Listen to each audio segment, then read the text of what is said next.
Mesdames, Messieurs, la famille, auditeurs, auditrices, amis les ondes, la paix et la grâce de Dieu soient avec vous. C'est toujours avec vous, la sœur Lucie, sur la chaîne La Parole Vivante qui vous retrouvez aujourd'hui, 3 avril, pour une nouvelle vidéo. Et je vous salue tous dans le nom précieux de notre Seigneur Jésus. Si vous permettez, je prends une minute pour vous remercier. Merci à vous qui abonnez à la chaîne La Parole Vivante qui me fait confiance. Merci à vous qui regardez à chaque fois que je poste en vidéo et que vous regardez, vous m'avez laissé un commentaire, vous m'avez laissé un petit... vous prenez le soin de partager cette vidéo dans votre contact. Merci à vous qui likez ces vidéos. Je vous remercie infiniment et que Dieu vous bénisse plus davantage. Sans plus tarder, je vais partager un passage avec vous qui se trouve dans le livre d'Exode, chapitre 17, le verset 8 à 16. Je vous invite à regarder, s'il vous plaît, ces vidéos jusqu'à la fin. Regardez, vous allez trouver quelque chose de consistant qui peut vous aider pour votre marche avec Christ, mes bien-aimés. Je sais que ça va un petit peu long, mais regardez jusqu'à la fin. Et j'ai lu la parole de Dieu pour vous. Amalek vint combattre Israël à Rephidim. Alors Moïse dit à Josué, choisis-nous des hommes, sors et combat Amalek. Demain, je me tiendrai sur le sommet de la colline, la verge de Dieu dans ma main. Josué fit ce que lui avait dit Moïse pour combattre Amalek. Et Moïse et Aaron et Hur montèrent au sommet de la colline. Lorsque Moïse élevait sa main, Israël était le plus fort. Et lorsqu'il baissait sa main, Amalek était plus fort.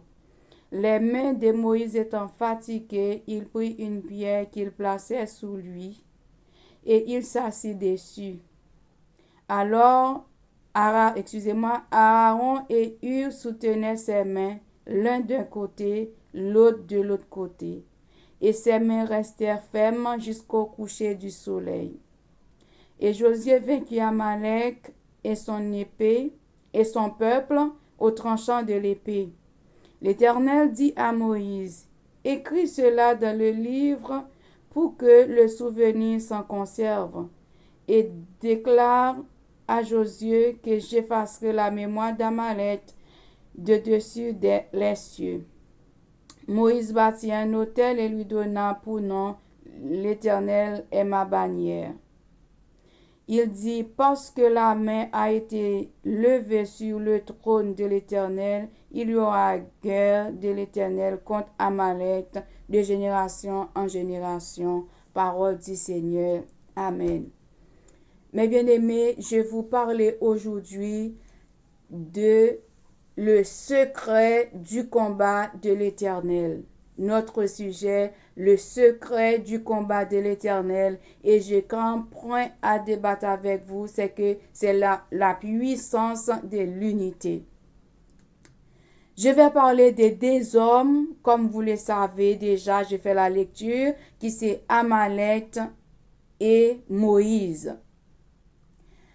Il y a une guerre qui s'est déclenchée entre Amalek et Moïse. Et je vais vous expliquer que le sujet, c'est le secret du combat de l'Éternel. On a un point qui c'est la puissance de l'unité. Amalek était un Amalécite. Amalek était fils d'Éliphaz et le petit-fils d'Asaü, descendant d'Adam.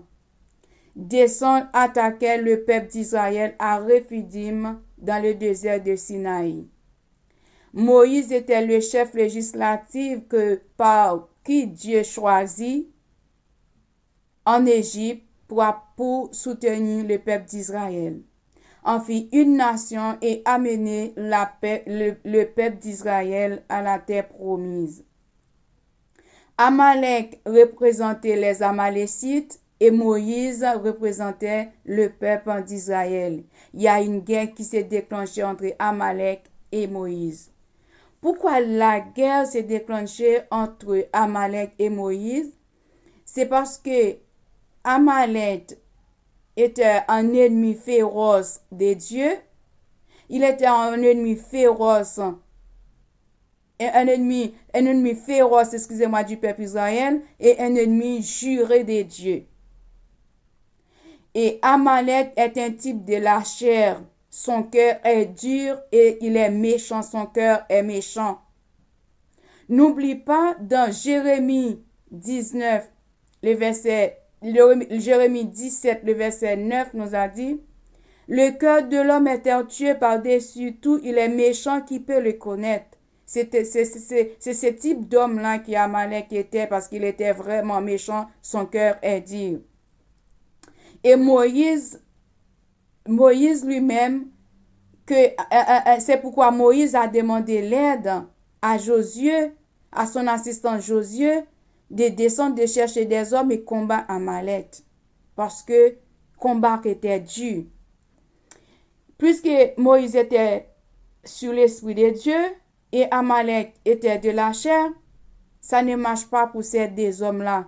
C'est pour cela, puisque Moïse est de l'esprit, Amalek est de la chair, que vous dites Amalek est un type de la chair. Il cherchait à combattre le peuple Israël, combat Moïse.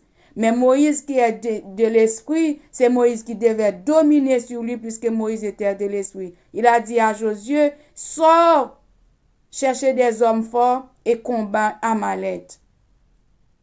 Parce que nous savons que dans Galates 5, verset 17 nous a dit, la chair a des désirs contraires à ceux de l'esprit. Puisque la chair a des désirs contraires à ceux de l'esprit, ils sont opposés entre eux afin de ne fassiez point ce que vous voudriez.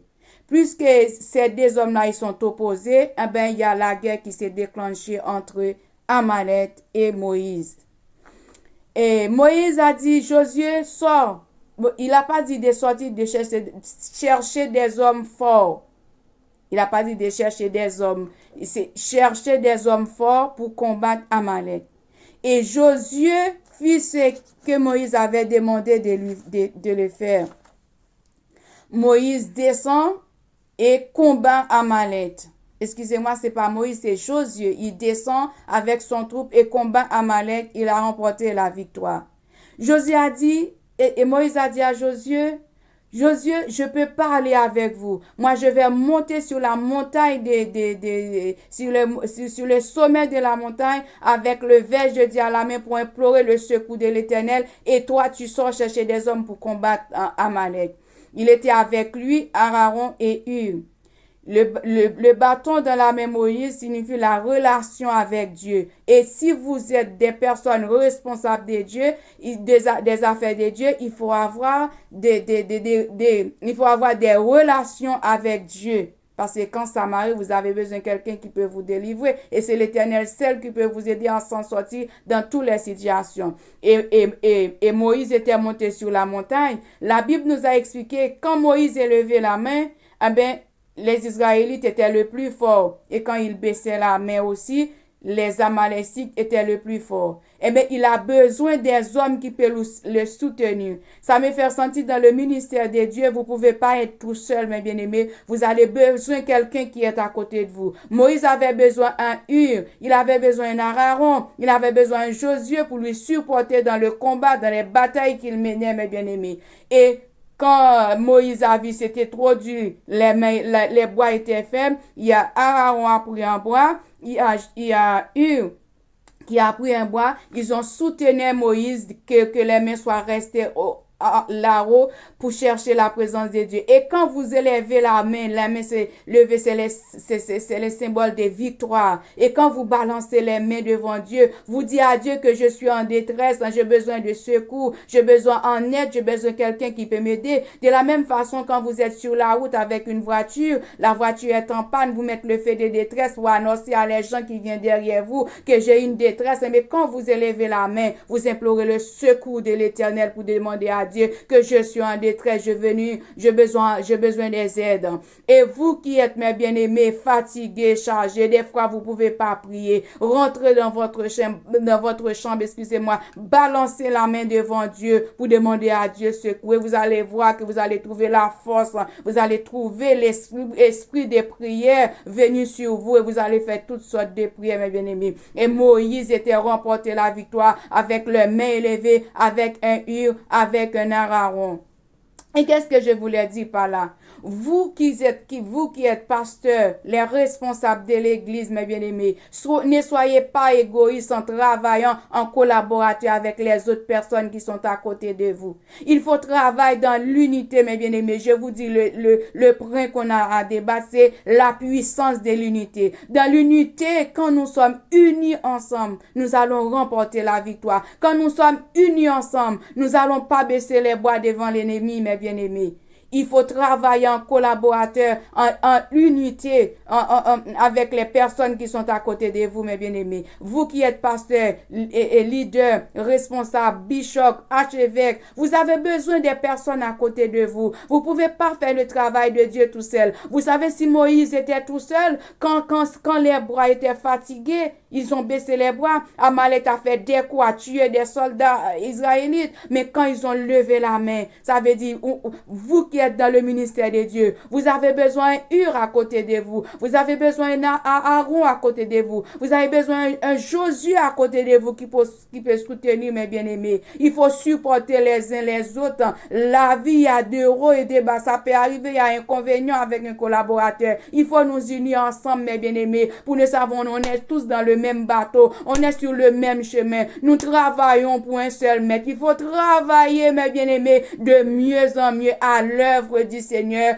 pour le travail de Dieu soit avancer vers l'avant. Quand Satan nous vient nous attaquer dans le ministère, mes bien-aimés, vous avez besoin d'un qui peut soutenir. Vous avez besoin de quelqu'un qui peut vous aider à la prière. Vous avez besoin de quelqu'un qui peut vous conseiller ou bien de vous donner des stratégies pour mener ces combats. Car les âmes avec lesquelles nous combattons ne sont pas charnelles. Elles sont puissantes, mes bien-aimés, pour renverser les forteresses. Vous avez un âme puissant. Peut-être vous avez un Galil. Peut-être vous avez un M16. Quand je parlais des Galil, mes bien-aimés, c'est des âmes que nous pouvons combattre l'ennemi par la prière. Notre âme avec un béni soit l'Éternel, le sang de Jésus par tout ce qui vient que Dieu vous mette dans votre bouche. Vous allez mettre l'ennemi en déroute. Mais il faut que nous soyons dans l'unité. S'il n'y a pas de l'unité, mes bien-aimés, vous n'avez pas la paix les uns avec les autres. Car la Bible nous a dit dans Hébreux 12, 14, recherchez la paix et la sanctification avec tous, sans laquelle personne ne verra le Seigneur. Dans votre ministère, vous n'avez pas de la paix, vous n'avez pas de la joie, vous n'avez pas de l'unité,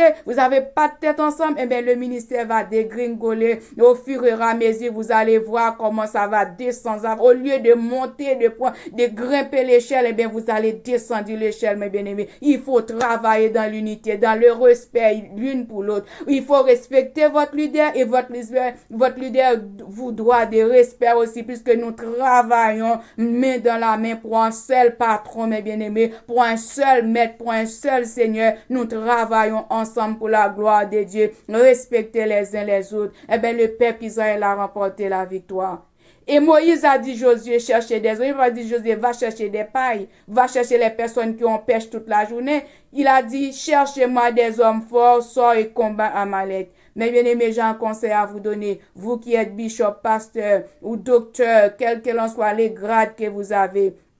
Quand vous voulez mettre des personnes à travailler dans le ministère de Dieu, il faut choisir, il faut chercher des hommes et des femmes fidèles qui sont fidèles à Dieu. Les femmes, des hommes qui sont consacrés leur vie à Dieu, qui sont consacrés leur vie à l'Éternel. C'est des hommes-là que vous pouvez intégrer dans votre ministère, mes bien-aimés. Il faut prendre des personnes qui ont la crainte de Dieu. Il faut prendre des personnes qui ont la crainte de Dieu, mes bien-aimés, pour mettre dans votre ministère. Ce n'est pas quelqu'un qui devait être là quand tout va bien. Non, quand tout ça va bien, ils sont là. Quand tout ça va mal aussi, ils sont à côté de vous pour vous épauler, pour vous encourager dans le ministère, mes bien-aimés. Cherchez des hommes forts, cherchez des hommes qui consacrent leur vie, qui sont fidèles à Dieu. Comment vous devez chercher ces hommes-là? C'est par la prière. Il ne faut pas prendre la personne, je vois la Saint-Tel, elle est scellée, elle vient à l'église tous les dimanches, toutes les activités. Le frère Intel, il est toujours là, c'est mon ami, je vais le mettre. Non, dans le travail de Dieu, il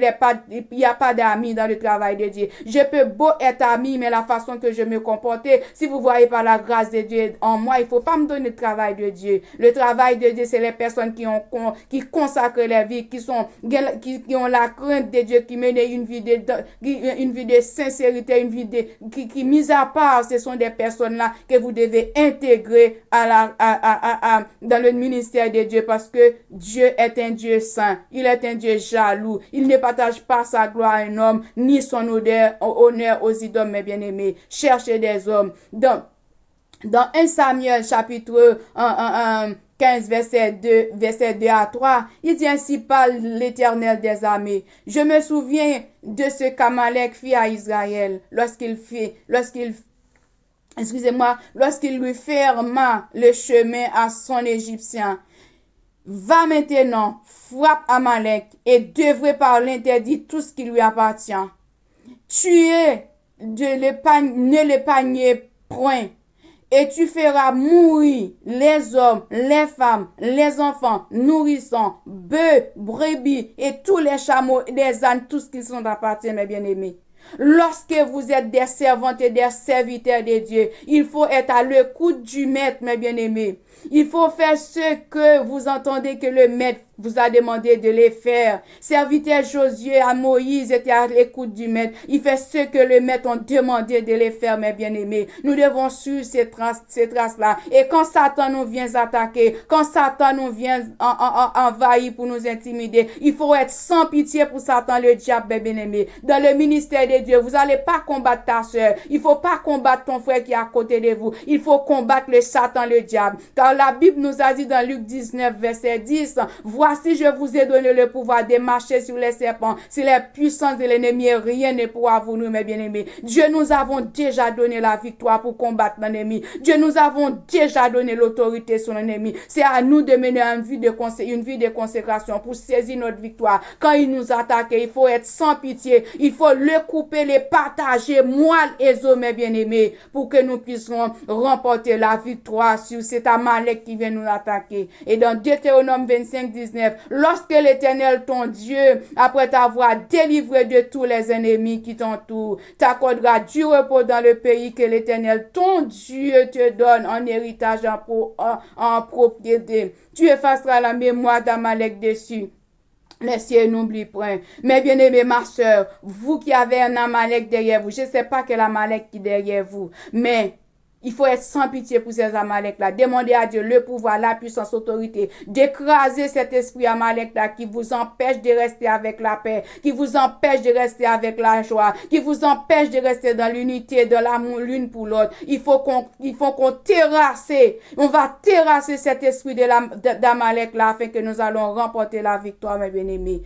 La vidéo, ça va être long. J'ai beaucoup de choses à ajouter, mais il a déjà 18 minutes, c'est là que je vous laisse. Et vous qui êtes dans le ministère de Dieu, faites le travail de Dieu tel qu'il vous a demandé de le faire, mes bien-aimés. Il faut sans pitié pour Satan, le diable. Combat cet ennemi-là qui empêche l'église de Dieu d'avancer vers l'avant. Combat cet ennemi-là qui divise l'église de Dieu tout le temps. Combat cet esprit-là afin que Saint-Esprit, bon Dieu, puisse prendre contrôle la vie de chacun de nous, qu'il puisse nous armer, de donner l'âme qu'il faut pour combattre avec cet esprit-là. Et que la paix, que la grâce de Dieu qui s'épasse toute intelligence des hommes, gardera nos cœurs et nos pensées en Jésus-Christ dès maintenant et à jamais. Et mes soeurs, mes frères qui m'écoutent, qui n'ont pas encore accepté Jésus, ce que je voulais dire là, si vous n'avez pas Jésus dans votre vie, le Saint-Esprit qui peut vous aider à combattre cet esprit-là, vous n'avez pas. Acceptez Jésus. Et je vous dis, rachetez le temps car les jours sont mauvais. Jésus revient bientôt, mes bien-aimés. Acceptez Jésus. Et vous qui aimez cette parole-là, ou vous qui aimez Dieu, qui aimez Jésus de Nazareth, abonnez avec la chaîne de YouTube, partagez dans votre contact afin que vous pouvez m'aider à faire ce travail là où mes pieds ne peuvent pas aller, mais ma voix peut arriver pour annoncer la bonne nouvelle de l'évangile qui est l'évangile de paix et de grâce. Et que Dieu vous bénisse, je vous aime. À la prochaine pour une nouvelle vidéo. Soyez bénis. Au revoir.